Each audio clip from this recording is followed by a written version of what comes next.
भारत की अरबों रुपए की ऑनलाइन मैट्रिमोनी इंडस्ट्री, ये वो जगह है जो जिंदगी भर साथ निभाने का वादा करती है। पर क्या ये वाकई प्यार ढूंढने में मदद करती है या फिर पर्दे के पीछे कोई और ही खेल चल रहा है? आज हम इसी वादे और इसकी हकीकत की गहराई से पड़ताल करेंगे। चलिए कहानी की शुरुआत करते हैं एक एहसास से, एक ऐसी भावना जो शायद बहुत से यूजर्स महसूस करते हैं। ये शब्द इस पूरे मुद्दे की जड़ तक पहुंचते हैं। ये एहसास कि आप शायद किसी मैच मेकिंग सर्विस का नहीं बल्कि एक मुनाफे के सिस्टम का हिस्सा हैं। तो ये सब शुरू कहाँ से होता है? ये शुरू होता है एक वादे से। असल में ये पूरी की पूरी इंडस्ट्री इंसान की सबसे गहरी ख्वाहिशों में से एक पर बनी है, एक हमसफर ढूंढना। देखिए, ये सिर्फ वेबसाइट्स नहीं है, भारत में ये एक तरह की सांस्कृतिक जरूरत बन चुकी है। लाखों करोड़ों लोगों के लिए अपना जीवन साथी खोजने का सफर यहीं से शुरू होता है। तो फिर कैसे एक इंसान की इतनी पर्सनल जर्नी को एक बड़ी सी पैसा बनाने वाली मशीन में बदल दिया जाता है? आइए इसके बिजनेस मॉडल को जरा करीब से देखते हैं। जरा इस नंबर पे एक नजर डालिए, 472 करोड़ रुपए। और सुनिए, ये पूरी इंडस्ट्री की कमाई नहीं है, ये सिर्फ एक कंपनी मैट्रिमोनी.com का सिर्फ 1 साल का मैच मेकिंग रेवेन्यू है। चौंकाने वाला है ना? अब ये स्लाइड ये सच में सारी कहानी बयां कर देती है। सवाल ये है कि ये पैसा आता कहां से है?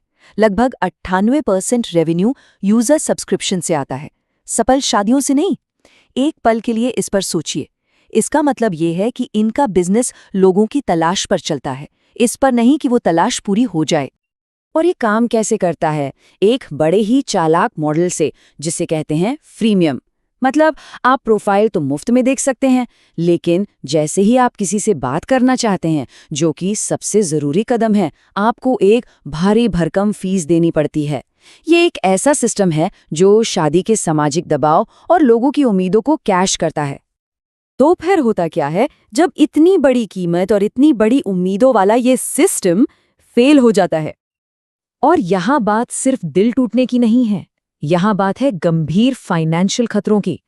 धोखेबाज नकली प्रोफाइल बनाकर लोगों को इन्वेस्टमेंट स्कीम्स में फंसाते हैं या फिर कोई झूठी इमरजेंसी बताकर पैसे ऐंठ लेते हैं।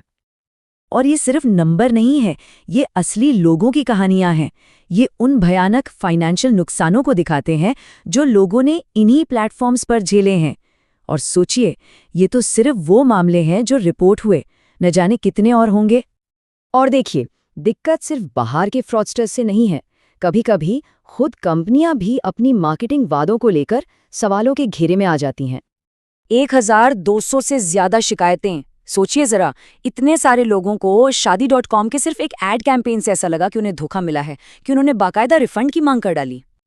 और ये मामला एक बहुत बड़ी बात सामने लाता है। जब किसी कंपनी के मार्केटिंग के वादे यूजर्स की हकीकत से मेल नहीं खाते, तो उसके गंभीर कानूनी नतीजे हो सकते हैं। ये सब हमें एक बहुत ही बुनियादी सवाल पर ले आता है। जब सारा जोर रेवेन्यू और मार्केटिंग पर है, तो ये प्लेटफॉर्म्स उस चीज को कैसे मापते हैं जिसका वो वादा करते हैं, मतलब मैच मेकिंग की सफलता को? ये सबसे सीधा और जरूरी सवाल है जो कोई भी पैसे देने वाला मेंबर पूछेगा। पर हैरानी की बात यह है कि इसका जवाब मिलना लगभग नामुमकिन है। और यहीं पर डेटा की पारदर्शिता का मुद्दा एक बहुत बड़ा रेड फ्लैग बन जाता है। तो यहाँ पर सबसे चौंकाने वाली बात सामने आती है, परफॉर्मेंस का वो सबसे जरूरी आंकड़ा जो ये बताए कि सर्विस असल में काम करती भी है या नहीं, वो कहीं पब्लिक में मौजूद ही नहीं है। ऐसा लगता है जैसे इसे जानबूझकर छिपाया जाता है। ये टेबल देखिए, ये साफ साफ दिखाती है कि खेल क्या है। एक तरफ वो फाइनेंशियल डेटा है जो वो इन्वेस्टर्स को दिखाते हैं, कितना रेवेन्यू आया, कितने नए पेड यूजर जुड़े। और दूसरी तरफ वो डेटा है जो वो छिपाते हैं, असली सक्सेस रेट क्या है, कितने लोग सर्विस छोड़कर जा रहे हैं।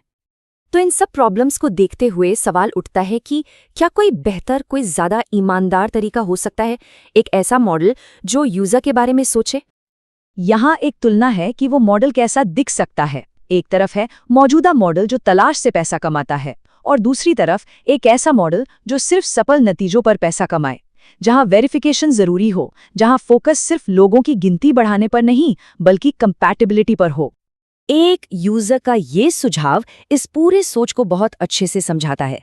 एक ऐसा मॉडल जहां फाइनेंशियल रिस्क बांटा जाता है, जहां कंपनी की सफलता सीधे सीधे यूजर्स की सफलता से जुड़ी हो।